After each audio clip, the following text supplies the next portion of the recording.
Bom dia, graça e paz, que Deus abençoe a todos nesta manhã de quinta-feira, que Deus abençoe o seu dia, que Deus abençoe a nossa vida, esse desafio de ler a Bíblia em um ano, a nossa campanha de Natanael que nós estamos vivendo, a segunda campanha de Natanael aqui na Igreja Nação dos Vencedores, e eu tenho certeza que os servos de Deus estão orando todos os dias, nós estamos empenhados, focados, e eu creio e tenho certeza que Deus vai abençoar.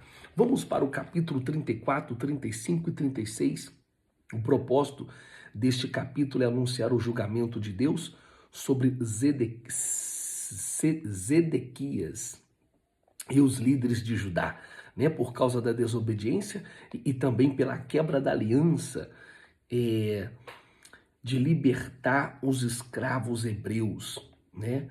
Então aqui, esta profecia do capítulo 34 era durante ali o cerco da Babilônia sobre Jerusalém, que demorou muito tempo, o cerco da Babilônia, né? Então Deus ordena a Jeremias que vá até o rei Zedequias e profetize que Jerusalém cairá nas mãos do rei da Babilônia, Nabucodonosor, e que Zedequias seria capturado, mas ele não morrerá pela espada e ele vai ser levado para a Babilônia, onde morrerá em paz. E será um lamento.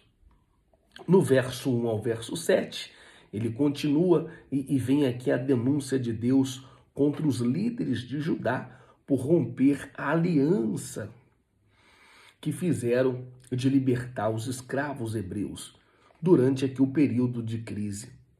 Mas depois eles forçaram os escravos a voltar à servidão. Do verso 8 até o verso 11, aqui é o acordo feito que eles poderiam estar escravizando seus irmãos. Então aqui do verso 8 até o verso 11, o acordo tinha sido feito. E qual foi o acordo? Que eles não poderiam mais escravizar os seus irmãos, mas eles quebraram este acordo. Então eles não poderiam estar escravizando os seus próprios irmãos, mas eles fizeram um acordo e não libertou os escravos.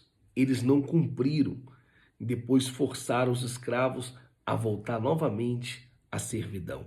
Então, do verso 12 até o verso 22, Deus declara aqui que por causa dessa traição, por causa dessa quebra de aliança, olha só, vai entregar ao terror e à espada o cativeiro para Jerusalém, e ela será destruída.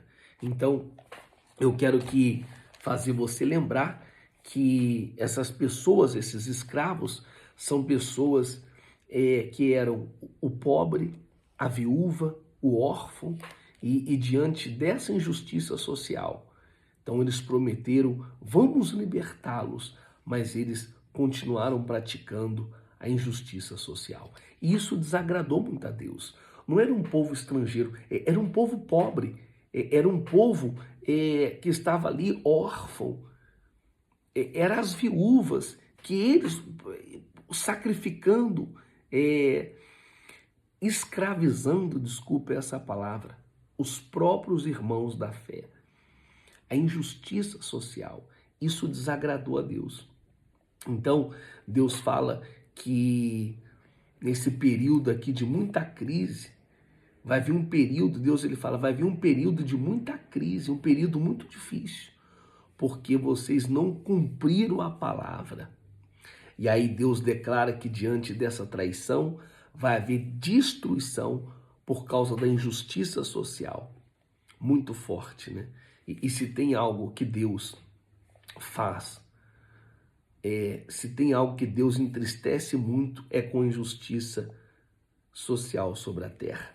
Então, quando os homens começam aqui a explorar aqueles que são mais vulneráveis. Olha que situação. Isso é muito revoltante.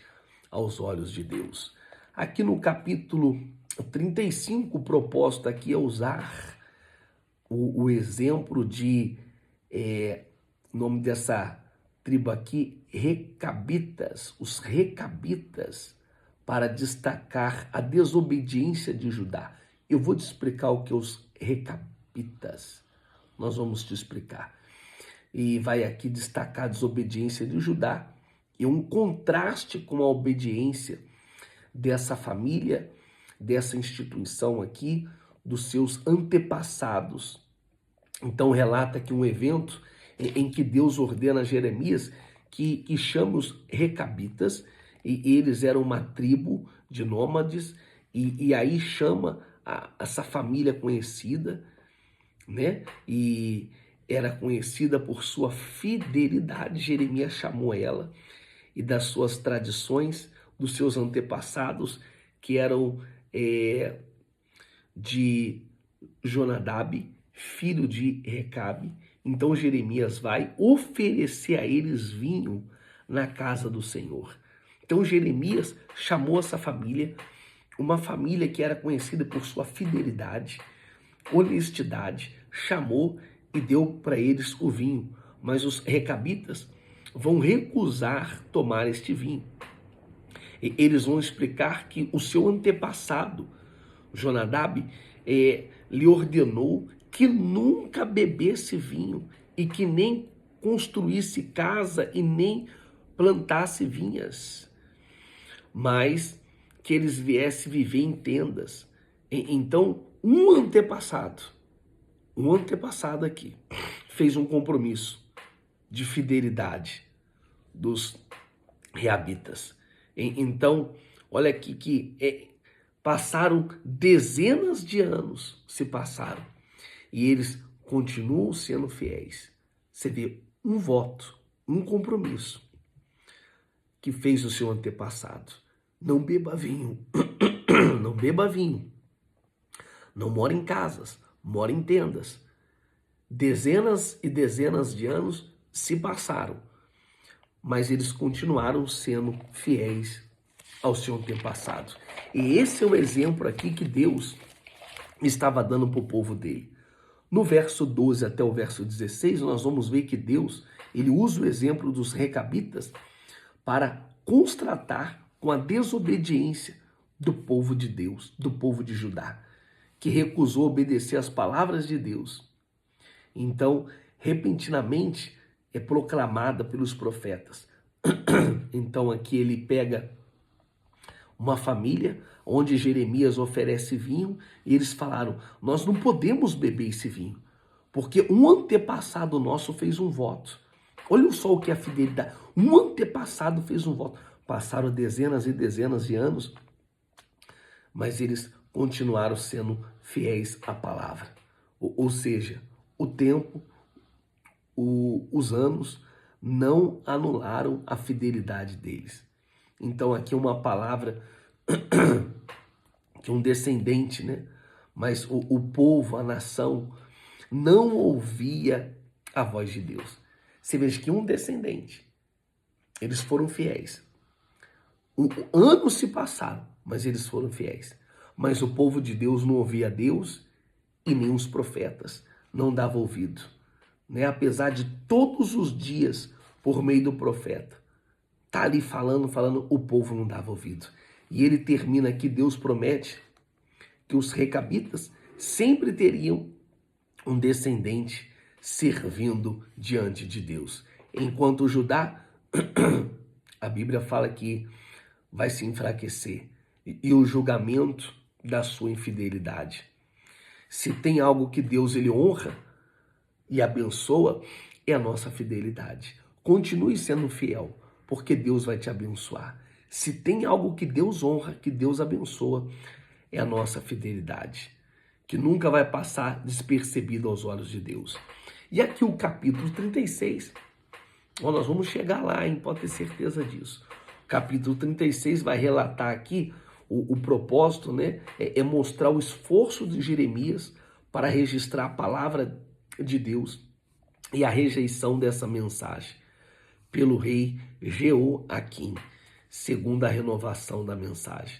Então aqui ele vai relatar o processo pela qual as palavras proféticas de Jeremias foram rejeitadas. Então ele pede para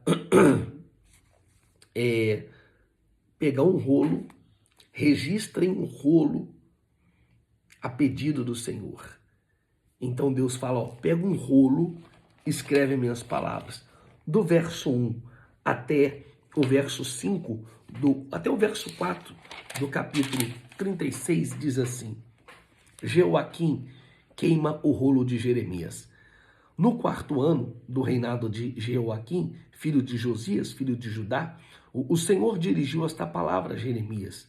Pegue um rolo e escreve nela todas as palavras que falei a você a respeito de Israel e de Judá e de todas as outras nações, desde que comecei a falar você durante o reinado de Josias, até hoje. Talvez, quando o povo de Judá souber de cada uma das desgraças que planejo trazer sobre eles, cada um se converterá, se converta de sua má conduta, e eu perdoe a iniquidade e o pecado deles. Então Jeremias chamou Baruque, filho de Nerias, para que escrevesse no rolo, conforme Jeremias ditava, todas as palavras que o Senhor lhe havia falado. Amém? Então Deus falou, pode escrever no rolo, mas escreva tudo. Amém? Então aqui do verso 5 até o verso 20, nós vamos ver que durante um dia de jejum, Baruque ele lê o rolo no templo e a mensagem chama a atenção dos principais que leiam o rolo. Jeoaquim, o rei Jeoaquim. Do verso 5 ao verso 7, olha o que diz aqui do verso 5 até o verso 7. Diz assim: Depois Jeremias disse a Baruque, estou preso, não posso ir ao templo do Senhor. Por isso vá ao templo do Senhor no dia do jejum, e leia ao povo as palavras do Senhor que eu ditei, as quais você escreveu. Você também levará todo o povo de Judá que vem em suas cidades. Talvez a súplica deles chegue diante do Senhor e cada um se converta de sua má conduta, pois é grande o furor anunciado pelo Senhor contra este povo. Então, aqui do verso 21, ele continua no verso 26. Jeoaquim, apesar de ter ouvido essas palavras, e o povo também, que estava ali no templo, a relatar a ele, né, um ato de desprezo, né? Ele vai, corta o rolo com uma faca, né? E queima no fogo, recusando a se arrepender-se, mesmo diante dessas palavras, mesmo diante da profecia. Então Deus ordena a Jeremias que reescrevesse todas as palavras no rolo, acrescentando mais profecia contra o rei Jeoaquim, que não teria descendente para se assentar no trono de Davi e que ele seria exposto ao calor do dia e o frio da noite. Que situação, né? Então, a sua morte, Jeoaquim fala aqui, fala da falta de temor, de reverência à palavra de Deus. Olha, nós temos que ter o temor, nós temos que ter o temor com a palavra de Deus, o temor e o tremor. A palavra de Deus é algo santo, obedeça, creia. Por isso que nós estamos aqui nesse estudo. Nunca deixa de ler a Bíblia e sempre ter um temor a Deus, que é o princípio de toda a sabedoria. Nós assim terminamos mais 3 capítulos hoje. Que Deus abençoe a sua vida poderosamente. E se Deus permitir, amanhã nós vamos estar de volta. Até mais. Deus abençoe.